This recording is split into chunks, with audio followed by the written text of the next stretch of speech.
Hey guys, ഉറക്കം കൺകളിൽ ഊഞ്ഞാല് കെട്ടിക്കൊണ്ടിരിക്കുന്ന ഞാനൂട്ടന്റെ അസ്വസ്ഥതകളാണ് നിങ്ങളിപ്പോൾ കണ്ടോണ്ടിരിക്കുന്നത്. അവൻ ഉറക്കണീറ്റേ ഉള്ളൂ. ബോറടി മാറ്റാൻ ഞാൻ വട മാങ്ങ വെച്ചാൻ പോകുന്നത്. അപ്പം അൻഷിക എന്നിട്ട് പൊട്ട് കുത്തിരി പുടവ ചുറ്റിട്ടെന്ന് പറഞ്ഞ് എനിക്ക് പൊട്ട് വെച്ച് തന്നുകൊണ്ടിരിക്കുകയാണ്. അപ്പം ഞാനൂട്ടൻ പറഞ്ഞ് പൊട്ട് വരുന്ന പുടവയും വേണ്ട, മാറി നിൽക്കാൻ അങ്ങോട്ട്. ഞാൻ പറഞ്ഞു അൻഷികയെ നീ തന്നെ വെച്ചോളൂ എന്ന്.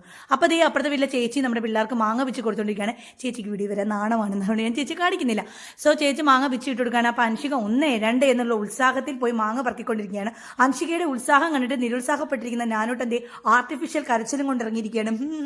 കരയാണ്. ഇത് കണ്ടിട്ട് എനിക്ക് ചിരിയാണ് കേട്ടോ വരുന്നത്. എൻ്റെ ചിരി കാണുമ്പോൾ അവൻ ഒന്നുകൂടെ ദേഷ്യം വരുന്നുണ്ട്. അപ്പോൾ കിട്ടിയ മാങ്ങയൊക്കെ അൻഷിക കഴുകിക്കൊണ്ടിരിക്കുകയാണ്. അപ്പം ഞാൻ പറഞ്ഞു നോക്കൂ, ദേ അങ്ങോട്ട് നോക്കൂ, ദേ മാങ്ങാക്കുലകൾ. അപ്പോൾ ഇളങ്കാറ്റിലല്ലാതെ മാങ്ങാക്കുലകൾ ആടുന്നത് നിങ്ങൾ കണ്ടിട്ടുണ്ടോ? ഞാൻ കാണിച്ചു തരാം. അപ്പോൾ ദേ ഇങ്ങനെ ആട്ടി കൊടുത്താൽ മതി, ഇളങ്കാറ്റിലല്ലാതെ മാങ്ങാക്കുലകൾ ആടും. അപ്പോൾ ആടുന്ന മാങ്ങയിൽ തന്നെ മാങ്ങ പിച്ചണമെന്ന് പറഞ്ഞ അൻഷികയും ആടിക്കൊണ്ടിരിക്കുന്ന മാങ്ങ അങ്ങോട്ടും ആടാതിരിക്കുന്ന അൻഷിക ഇങ്ങോട്ടും, അങ്ങനെ അൻഷികയും മാങ്ങയും കൂടെ ഊഞ്ഞാലാട്ടം നടത്തി അവസാനം കിട്ടാത്ത മുന്തിരി പുളിക്കും എന്ന് പറയുന്നത് കണക്ക് മാങ്ങ കുലയിലല്ലാത്ത ഒരു മാങ്ങ അൻഷികയും പിച്ചെടുത്തിട്ട് നോക്കൂ, അങ്ങോട്ട് നോക്കൂ, എന്താണ് അവിടെ? നോക്കുമ്പോൾ എന്താണ്? ഒന്നുമില്ല, ഒരു അപ്പൂപ്പന്താടി പറന്ന് വന്നിരിക്കുകയാണ്. അപ്പം അപ്പൂപ്പന്താടി കിട്ടിയ സന്തോഷത്തിലുള്ള അൻഷികയുടെ ചില പട്ടിഷോകൾ നമുക്കിപ്പോൾ കാണാം കേട്ടോ. കിട്ടിയ ഉത്സാഹത്തിൽ കുട്ടികളല്ലേ പറത്തണ്ടേ, അപ്പോൾ അപ്പൂപ്പന്താടി പറത്താനുള്ള ഉന്മേഷത്തിലേക്ക് അപ്പൂപ്പന്താടി പറത്തിക്കൊണ്ടിരിക്കുകയാണ്. പിന്നെ എപ്പോഴത്തെ പോലെ അത് നാനൂട്ടൻ കരസ്ഥമാക്കിയിരിക്കുന്നു. എന്നിട്ട് വല്ലതും നടന്നോ? ഇല്ല, നടന്നില്ല. അപ്പൂപ്പനല്ലേ അടങ്ങി ഒതുങ്ങിയിരിക്കോ, പറന്നു പോയിരിക്കുന്നു കേസ്. അതിൻ്റെ സങ്കടമാണ് നിങ്ങളിപ്പോൾ കണ്ടുകൊണ്ടിരിക്കുന്നത്. ഈ സമയം കൊണ്ട് ഞാൻ പോയി മാങ്ങ എടുത്തു, കുറച്ച് ഉപ്പ്, പിന്നെ മുളക് പൊടി, വെളിച്ചെണ്ണ ഇതൊക്കെ പുരട്ടിങ് കൊണ്ടുവന്നു കേട്ടോ. ചേച്ചി കുറച്ച് മാങ്ങ എടുത്ത് കൊത്തിപ്പടിച്ച് ഉള്ളിയൊക്കെ ഇട്ട് അരിഞ്ഞ് കൊണ്ടുവന്നിട്ടുണ്ടായിരുന്നേ. അപ്പോൾ ദേ മുളക് വെച്ചത് തന്നെ അവൻ എടുക്കാൻ നോക്കി. ഞാൻ പറഞ്ഞു നിനക്കുള്ളത് ദേ എവിടെയാണ് ഇരിക്കുന്നത്. അപ്പോൾ ദേ അവൻ കണ്ണ് വിട്ടിട്ട് നോക്കണേ. ഈ വീട്ടിൽ ഏറ്റവും കൂടുതൽ പച്ചമാങ്ങ ഇഷ്ടപ്പെടുന്നൊരു വ്യക്തിയാണ് ഞാനൂട്ടൻ. എത്ര കൊടുത്താലും അൺലിമിറ്റഡ് ആയിട്ട് കഴിച്ചോളും.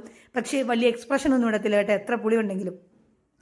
അങ്ങനെ ഇതിൽ നിന്ന് ഇനി മാങ്ങ ഞങ്ങൾക്ക് കരസ്ഥമാക്കണം. പ്ലേറ്റോട് എടുത്ത് വെച്ച് മുണുങ്ങാൻ നോക്കുകയാണ്. അപ്പോൾ ഞാനും മനുഷ്യയും കൂടെ അതിൽ 1, 2 ഇങ്ങനെ ഇടയ്ക്കൂടെ കൈയിട്ട് ഞങ്ങൾ പിന്നെ അതിൽ നിന്ന് എടുത്തിട്ടുണ്ടായിരുന്നു കേട്ടോ. അപ്പോൾ ഞാനോട്ടം പറയുന്നുണ്ട് സൂപ്പറാണെന്നൊക്കെ പറയുന്നുണ്ടായിരുന്നു. അല്ലെങ്കിൽ അവന് പച്ചമാങ്ങ ഇഷ്ടമാണ്.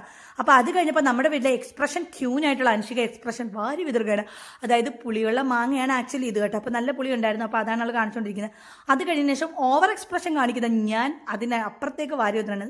ആക്ച്വലി ഇത് നല്ല പുളി ഉണ്ടായിരുന്നു കേട്ടോ ഗൈസ്. അപ്പോൾ സൂപ്പർ മാങ്ങയായിരുന്നു. അപ്പോൾ സൂപ്പറായിരുന്നു. അപ്പം ഇന്നത്തെ വീഡിയോ അത്രയേ ഉള്ളൂ. വീഡിയോ ഇഷ്ടപ്പെട്ടാൽ ലൈക്ക് ചെയ്യുക, ഷെയർ ചെയ്യുക, എൻ്റെ ചാനലൊന്ന് സബ്സ്ക്രൈബ് ചെയ്ത് സപ്പോർട്ട് ചെയ്യുക. ഇനി എൻ്റെ ചാനൽ സബ്സ്ക്രൈബ് ചെയ്ത് കാണുന്നവരാണ് നിങ്ങളെങ്കിലും ഒന്ന് പേടിക്കുക, ചിലപ്പോൾ നിങ്ങളുടെ ഫോൺ പൊട്ടിത്തെറിച്ച് പോകാൻ സാധ്യതയുണ്ട്.